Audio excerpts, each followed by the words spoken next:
My name is Jill Aul. My pronouns are she, her, hers, and I am a lay leader from the Mid-Rivers Society, which is the neighbor of the St. Louis Society. We're about 20 miles away from St. Louis on the other side of the Missouri River, which makes a huge amount of difference in terms of age, income, conservatism, and LGBT equality, for sure. We're on the conservative side. As Hugh taught us, we're the blueberry and the tomato soup in our county. So we're also a really rapidly growing ethical society, which is really exciting. And a lot of our growth has been thanks to our openness and acceptance of LGBTQ people. We have lots in our membership roles. And so I offered to do this workshop on how to become a better ally, because I thought I would be doing you all a favor. I also thought that we had workshops that would be running concurrently.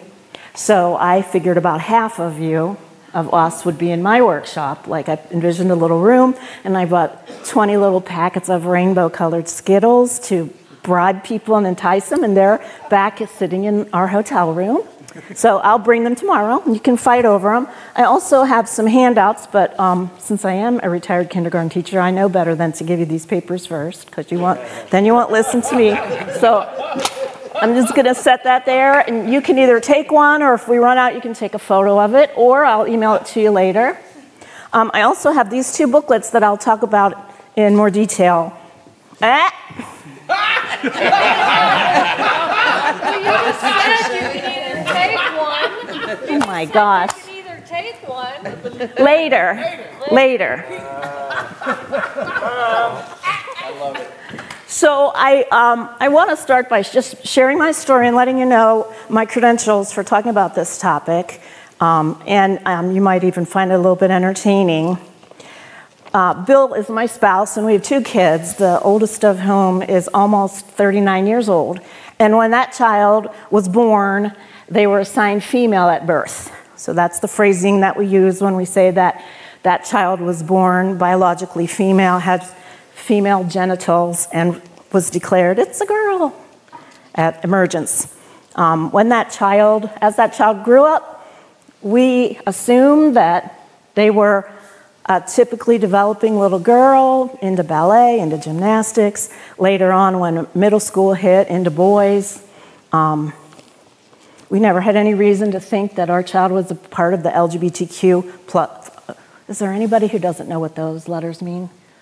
I got to consider I don't want to make anyone feel bad. Does anybody need a refresher on what LGBTQ stands for? Please. Okay. Lesbian, L, lesbian, G, gay, B, bisexual, T, transgender, Q, queer, plus everybody else.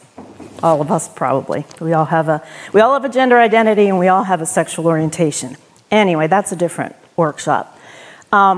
Anyway, when this child was a freshman in high school, they had a boyfriend who was a senior, tall, dark, handsome, and had a car. And they started dating, and that fall, our child came to us on a Friday night in tears and said, I have to tell you something. I'm terrified to tell you. You're going to be so upset. And well, you can guess what we thought, right? Our attractive 15-year-old who dated a really attractive, half Hawaiian, tall, dark, handsome guy. So we said, are you pregnant? And they laughed and said, no, it's nothing like that. And so we said, are you in trouble with the law? Which seemed so ridiculous, because this is like the model firstborn child, never did anything wrong.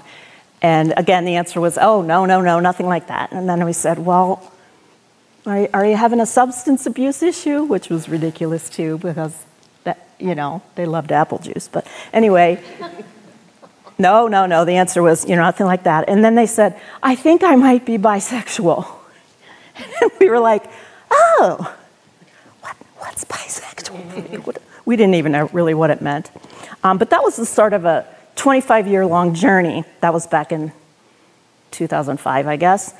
And since that time, our child came out again, about a year later after David went to college, as lesbian.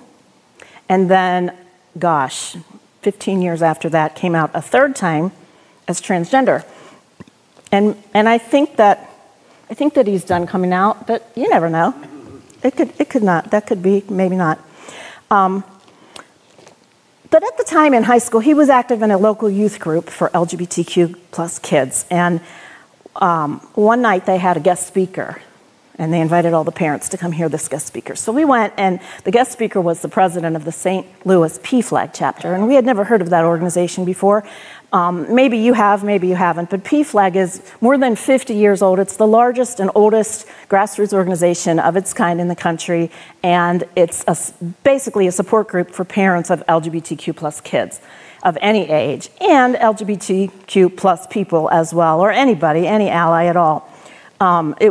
It's as old as the Stonewall movement. It was born out of the Stonewall uprising in New York City when a mom of a gay son carried a hand letter sign that said, "I love my gay son," and just paraded up and down the sidewalk in front of the bar, got captured on TV. Other parents contacted her, and she started holding support groups in her basement, and that's how the organization started. We have now more than 400 chapters from coast to coast, about 250,000 active members, and I started the chapter back in 2005 in our county after we went to this meeting and heard the chapter leader speak from the St. Louis Society, or not society, chapter, because we felt like it was a worthy cause, and if our kid had LGBTQ friends in high school in the drama club, which was the only support group at the time in that school, then they all had parents and probably had the same questions that we did, i.e., what do we do about the sleepover? Our kid's a lesbian, do we let her have his friends over? Anyway, I went to the local library and I asked if I could reserve the meeting room for our first meeting. And I filled out the form and I held my breath, and I just absolutely was positive that the librarian was going to kick me out of the library with a big fat absolutely not. But when she looked at the form and saw why I wanted to have the meeting room, she said, "Oh my gosh, I'm going to come to this meeting because my son is gay." I mean, it was like a load of bricks on my head, because I was sure we were the only ones, you know, that had a queer kid. And as it turns out, her mother was a reporter for the Post-Dispatch. So her next thing she said was, "Would you like me to ask my mom if she wants to cover this and put it in the paper? And that way you can get the word out that this new group is starting." And so I had a decision to make right then and there and said, "Sure," thinking, oh my God, what did I just say? But it turned out to be just like the best thing in our lives, because it led us to meeting the Ethical Society and just everything that's important and great in our lives. The reporter came with a photographer to our house a week or so later and wanted to interview Bill and me and our child, who at the time had past shoulder-length hair and wore makeup and jewelry and dressed in a typically feminine way. And they did the interview, and then afterwards the photographer said, "It's such a nice day, let's go outside and take a picture on the deck." So he went out there with his equipment, and our kid disappeared upstairs, and we thought, oh, I guess she has to go to the bathroom or something. Came down a few minutes later, had shaved his head, changed into a men's shirt that he had somehow smuggled into the house unbeknownst to us, took off the makeup, took off the jewelry, and this is what appeared on the front page of the Post-Dispatch the next morning, on Halloween morning. So I love to share that story and pass it around. Many of you know me pretty well. If you really look closely at my face, you can see that I'm like going, what the fuck? You know, like smiling, but like, oh my God. At the time, I was a public school teacher in the same neighborhood school where my kids attended and where we live, and you know, almost, 20 years ago, and I didn't know what kind of repercussions we were going to have or that my kid was going to have. I thought, and in Missouri, we still don't have protections. I could have lost my job. our home could have been firebombed. That wouldn't have been legal, but you know, we didn't know what the consequences were going to be. I'm going to pass this around too. That's just a collage of our son now and his precious wife. They're living their happily ever after. And so, all that to say, I've been facilitating monthly PFLAG meetings ever since then. And our chapter started our county's Pride Festival, and I have been an advocate and active in a lot of local organizations in the St. Louis area. I've done lobbying in Washington, D.C., and locally in Jefferson City. So those are my qualifications. I'm not a professional counselor or anything, but I wanted to just share that background information about you before we launch into this conversation about allyship. By virtue of you being members of an ethical society and just being here today, I'm making an assumption that we're all allies in this room, or at least desiring to be allies in this audience. But there are different levels of allyship. Can anyone just spit out? I guess we have to use this, right, so that the people online can hear, right, Trang? What is an ally? Just real quickly, does anyone just have, what bubbles up for you when you hear that word? What does it mean? Gently correcting a pronoun. Oh, sorry. Yeah, just It is on. gently correcting pronouns. Gently correcting pronouns, yeah. What is it to you? Support. They say it's on. Okay. Good thing on. But support. Support, okay. Hey, now it's on. Is it? Nope, I think you turned it off. Maybe in the booth. Yeah. I don't know. In any case, I support, what was that? Just what is an ally, like when you hear that word? Who's supportive of your position? Okay, okay. Sorry. The professionals. So yeah, if you start researching the term to find a definition, you'll soon learn that allyship is a spectrum, like so many other things in life. There are many different levels of allyship, but what they all have in common are these things. Allies want to learn. They're people who recognize that they don't know everything that can be known on LGBTQ plus issues, but they want to understand more. So that's basic. Allies address their barriers. They may have to grapple with some roadblocks to being openly and actively supportive of people who are LGBTQ+, and they're willing to take on the challenge. Allies are people who know that support comes in many forms. It can be as overt as covering yourself in glitter and marching down the Pride Parade route carrying a proud ally sign, or as subtle as using certain language, having certain conversations, sending certain signals. I very often wear these rainbow bands around my wrist. I have a bumper sticker, a small, subtle PFLAG bumper sticker on my car, a rainbow sticker on my computer, whatever, subtleties. I have a lot of shirts from a lot of different organizations. When I'm out and about in the world wearing them, I can't tell you how often the cashier at the grocery store or just anyone that I pass will say, "I like your shirt." They don't like my shirt. They're just, that's code for, I see you, I understand what you're saying, and I appreciate it. And I feel seen and heard, and that's really important. True allies know that all aspects of allyship are important, effective, and should be valued equally. Thank you. Allies are diverse. There's no one way to be an ally, and that's certainly okay.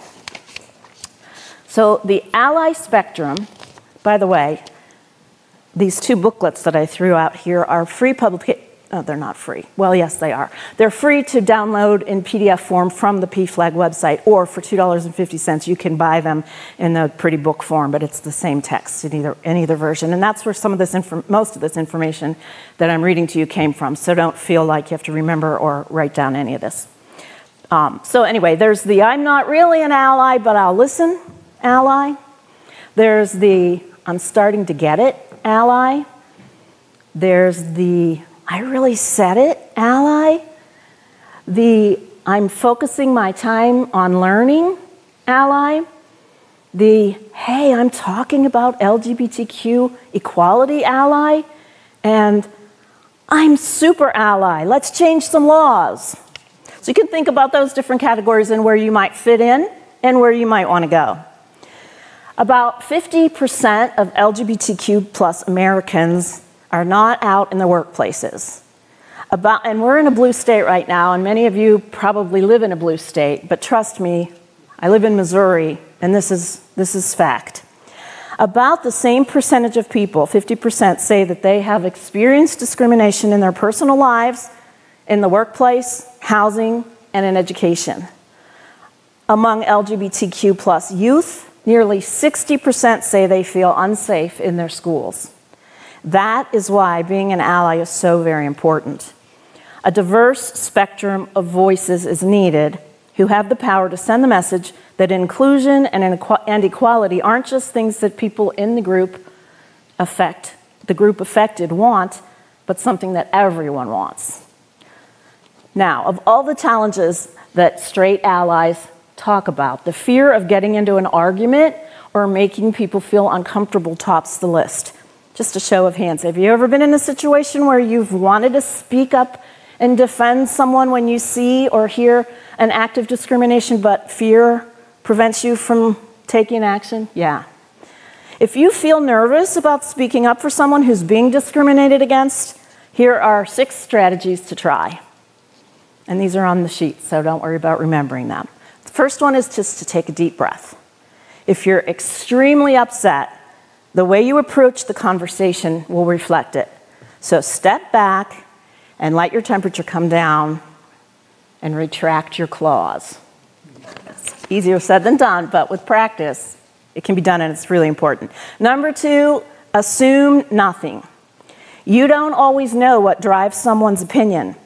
It may be due to really gross bias, but it could also be because they didn't think or know what they said or did was hurtful, or because they thought people would see it as a joke. So give people room to explain. The third is pick the right time and place. While there may be a momentary rush of self-satisfaction in making a scene, as you point your finger, don't. Instead, approach the person and ask if you can have a private, quick conversation. Number 4, explain why you're speaking up. Let people know why you felt that something is wrong and the impact that it had. Try something like, you know, as someone who's a straight ally, I'm making an effort to talk to people when they say something that doesn't seem right. And I feel like the joke you just made is insulting to people who are gay. And then duck. No, I'm kidding. If you're in Missouri. No, that was a joke too. Number 5, listen and offer support. Listen to the other person to hear what they have to say. Maybe they'll apologize or tell you they didn't think it would hurt anyone. Maybe they'll say something that helps you see where they're coming from. Really listen, and then let them know you're a resource if they ever want to talk. And finally, say thank you. This is really important. You've just done something big and engaged someone else in the process. So no matter how it goes, thank people for their time. That can go a long way. Some more tips. Avoid making assumptions. Resist the urge to judge someone based on where they're from, what kind of work they do, their family background, religious beliefs or lack thereof, their appearance, age, how they speak, and much, much more. Don't make snap judgments about where people's values lie based on such things. Keep your biases out of the equation. Otherwise, you really miss great opportunities to have important conversations because you had an incorrect assumption about someone. I think we're all guilty of that. I know I am. Educate yourself. If you go to the National PFLAG website, which is just PFLAG, P-F-L-A-G, pflag.org/glossary, there are more than 250 definitions, and it's growing every day. So it goes way beyond lesbian, gay, bisexual, transgender, and queer. There are all kinds of terminology to learn. There are all kinds of things to learn about what's going on legislatively all around the country. Talk to people, LGBTQ people, and ask them what's important to them. Read, Google, and learn. Don't expect to become an expert overnight and apologize and then move on if you make mistakes. But don't stop learning. It's an ongoing process. Now I'd just like to talk a little bit about the power of language. Once you know the terms, or many of them, put them to work. Then remember to expand your language skills to embrace inclusivity. That's why I said that my child was assigned female at birth.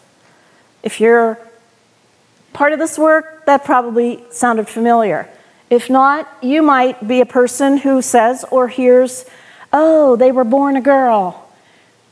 Seems like a nuanced thing, but it's really important, and that's really different. And one is really a really accepting way to phrase it, and another can make people really bristle. So that's just a little example of why education is so important. Use terms like partner or spouse instead of boyfriend or wife.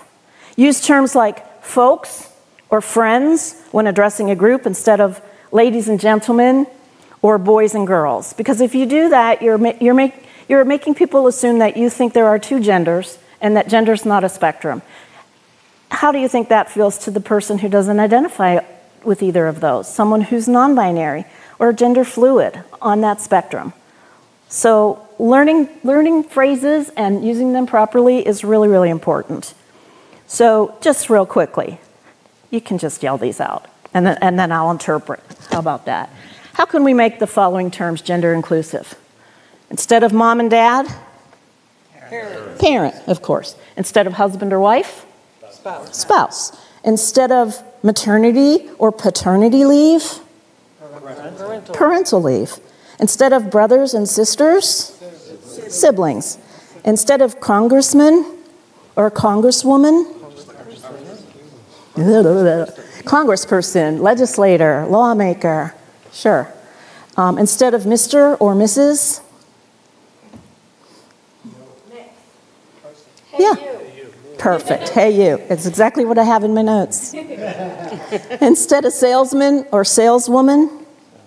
Salesperson. I mean, some of these are pretty obvious. And I have more later if we have time. Freshman. Say that again? First year student instead of freshman. Good. Educators do this all the time. Yeah. Even when they refer to Yeah. me, so. Yeah. Good one. Thanks.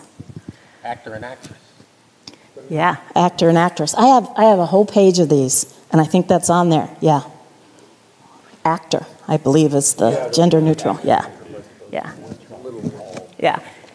So next, respect people's pronouns and offer your own when meeting someone. At our ethical society, we have pronouns right on the name tag.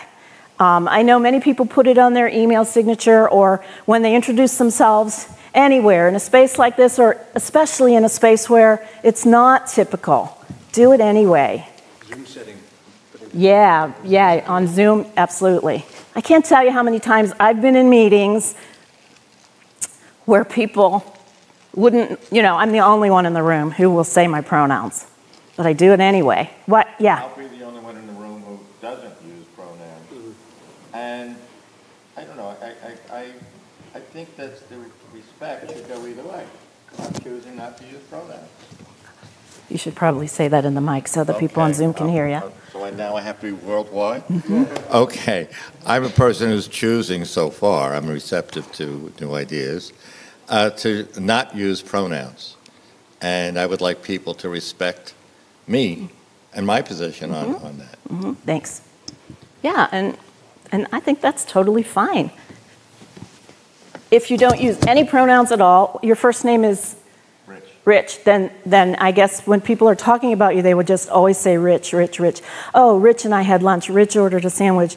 Rich is a nice guy, because if you're avoiding all pronouns. Yeah, but I'm okay with assumptions. Okay. You want to call Yeah. me they, he? Yeah. Well, okay. So that's different. Saying any pronoun is acceptable is different than don't use any pronouns. I'm just making that distinction. But yeah, Dorothy. Oh.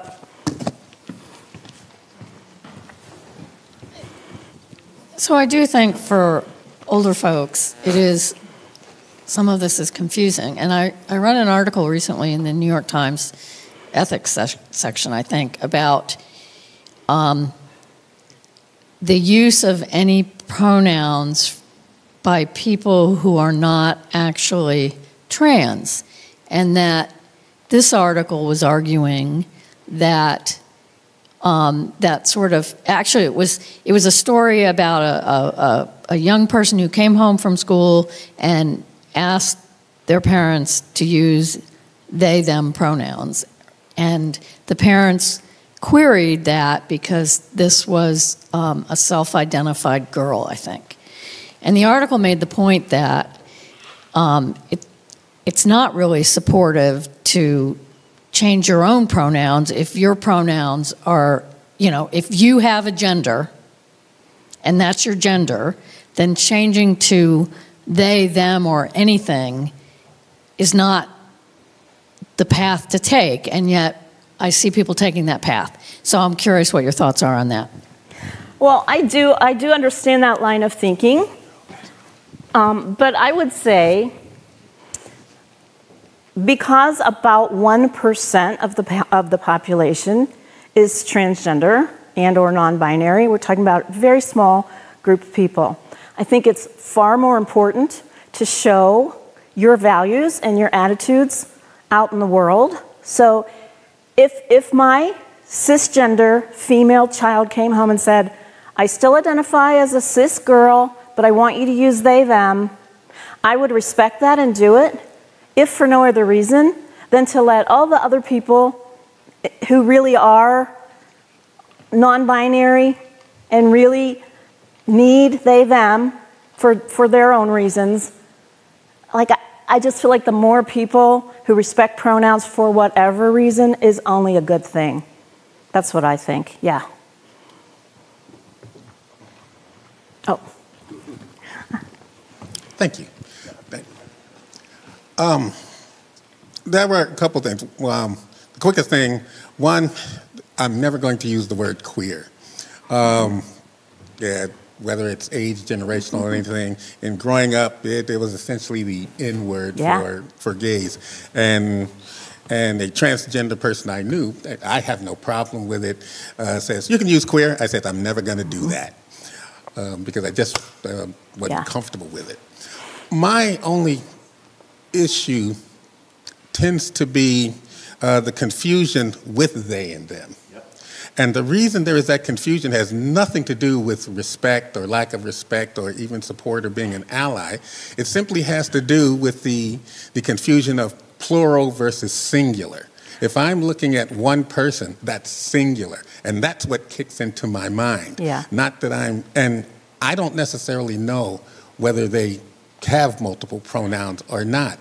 And so I'm going to respond to generally what we all know as singular as opposed to plural or multiple. Well, and here's how I would answer that, Solomon. I hear that argument a lot. Think about this. The doorbell rings and you say, oh, someone's at the door. I wonder what they want. I mean, we have been using they, them in the plural form for eons. And referring to a singular person. Right, Yeah. right. So, I hear you, and I hear that a lot, and I understand that for a lot of people, especially English teachers, it's a barrier. But with practice and understanding and experience and talking with people to whom they, them pronouns are important, it gets easier and easier and makes more and more sense. It's clunky at first. Yeah. Well, go ahead. And then Christian. So help me with when I wear a badge and it says he, him, it identifies me in a certain way. And if it said they, them, it identifies me in a different way. And I'm wondering why I wear a badge that labels me. I don't wear a badge that says Jewish. And I'm just Rich. That's my name. So I struggle with the idea of how many identifiers need to be on the badge that define me. I don't want to be defined. I can tell you at Mid Rivers, we about a year or so ago put pronouns on everybody's name tags except for the 2 members out of 80 who said they didn't want them, so they just don't have theirs. And the reason why is because we have several members who are in the process of transitioning and to a different gender. And so to an unsuspecting person, you might make an assumption about what kind of pronouns they use, that person uses, and that would be incorrect.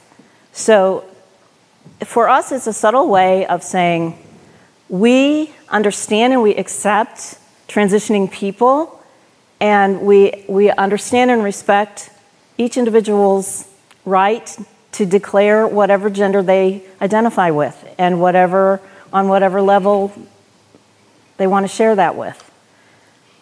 I mean, this is something that we've talked about in our society. The overwhelming majority was more than happy to have pronouns on their badges. And what was really astounding was when we surveyed every single member to ask them what pronouns they wanted, we were real surprised because there were a couple that we would have never known, and including a longtime member who personally came to me and thanked me up and down because she said, you know, I want you to put they, them. And she's in her 60s and said, this is the first time I've ever had the courage to even admit it or really think deeply about it.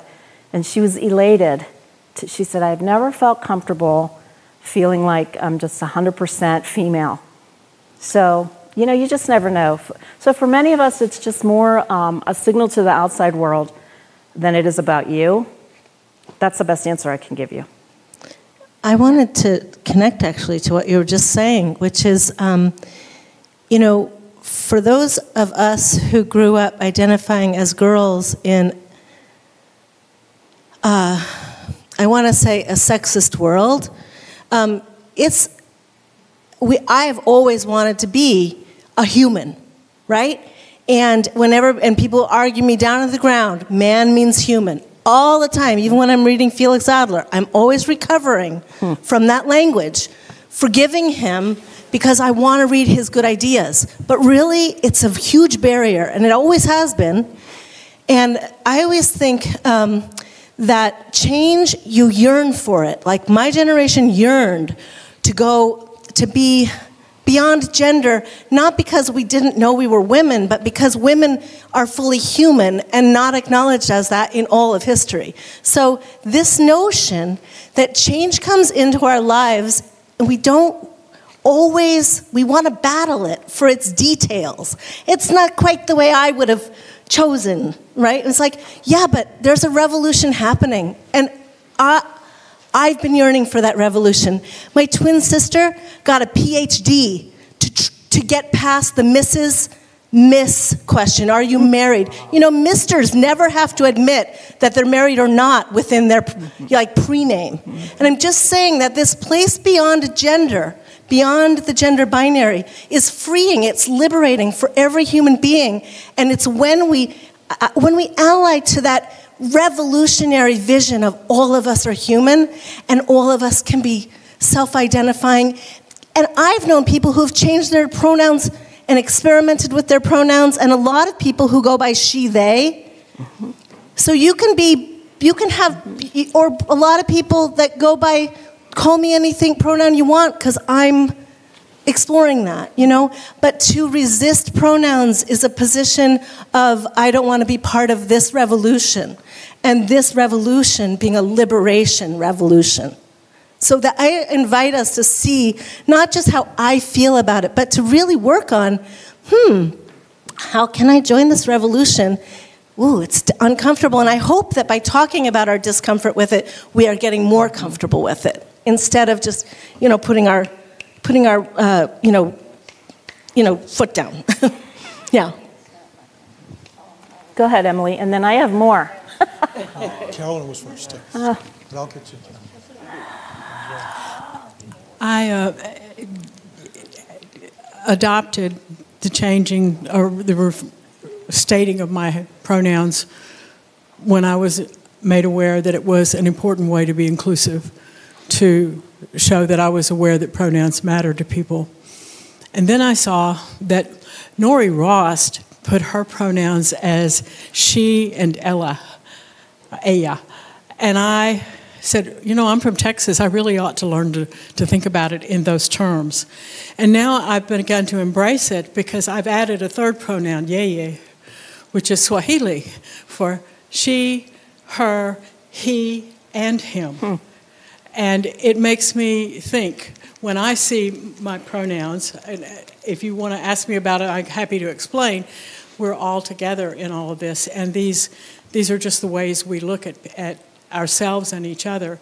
And it makes me comfortable to wear my pronouns on a name badge when I stop and think that I'm included in that larger circle. Thank you. So I found that for me. I just wanted to repeat what Jill literally said when referring to Richard over here, is that if you don't have the pronouns, then you are saying that you want people to always say rich this, rich that, and that is fine, but as Carolyn is saying, it is a part of language. So like if I, like the ball, it bounces. An object has a pronoun.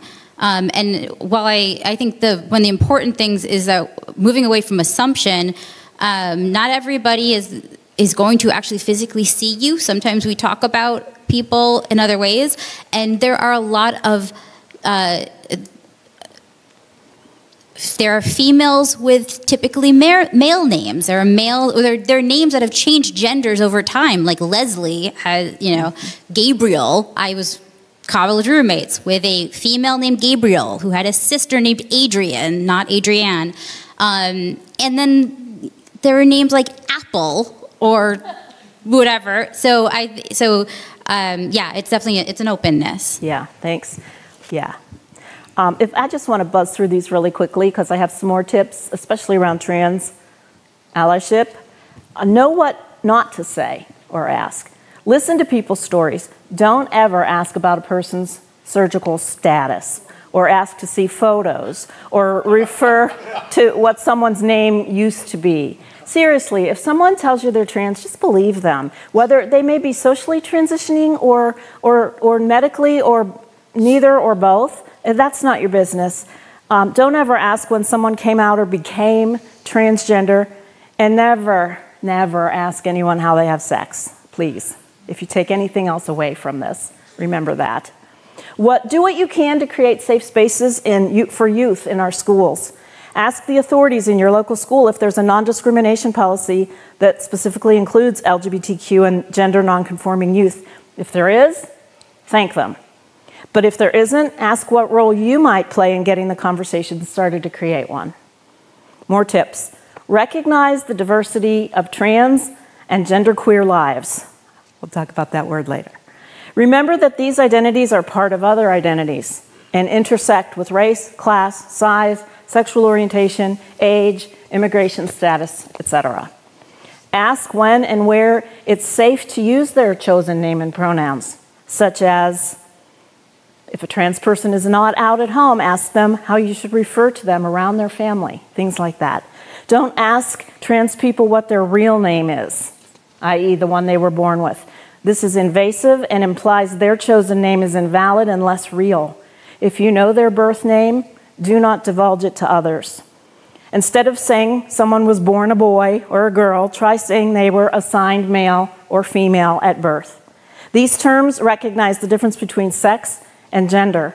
And if you don't know what that means, we'll talk about that later. And emphasize the ways in which sex and gender are assigned to individuals at birth rather than being innate, binary, or immutable qualities. And you can ask yourself if it is necessary to even mention what sex someone was assigned to at birth. Don't confuse gender with sexual orientation. I like to say your gender, wait a minute, let me think. I'm old. Your sexual orientation is who you go to bed with. Your gender identity is who you go to bed as.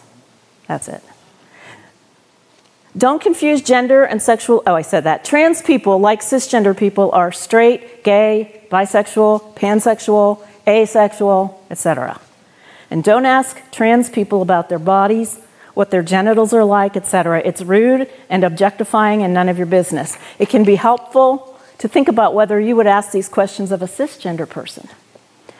Don't ask about surgery or hormone status. Don't ask, when are you going to have the surgery? Or are you on hormones? Just like cisgender people, our medical histories and bodies can be intensely personal and private. If trans people want to share these details with you, allow them to do so on their own terms. And I'm going to skip that because I already said it. Don't assume that all trans people feel like they're, quote, trapped in the wrong body. That's an oversimplification and not the way all trans people feel. All right, redundant. Don't tell trans people what is appropriate to their gender, such as, well, if you're a trans woman, you should grow your hair out and wear dresses. Like cisgender people, we all have varying forms of gender expression. Do listen if a trans person wants to talk to you about their gender identity. Be proactive and informed about restrooms. I think we could go on till 4 o'clock about restrooms. Consider where nearby gender-inclusive, all-gender restrooms are near your work, classes, etc. Be understanding and think about options if a trans or gender nonconforming friend is uncomfortable using a gendered bathroom, locker room, or other segregated place. Do what you can to change that in your workplace or wherever your spaces are where you meet. And finally, don't ask trans people to educate you. Do that on your own. You can do it, as I said, with these publications. Take one of those sheets or take a photo of one of those sheets if we run out. There are lots of resources listed on there where you can get more information. And I'll bring the Skittles back tomorrow. If you're so inclined, find the LGBTQ advocacy group in your state and see how you can get involved if that's what you're interested in doing, because it's needed, even if you're in a blue state. Your help is needed everywhere. All right, that's all we have time for. Thank you.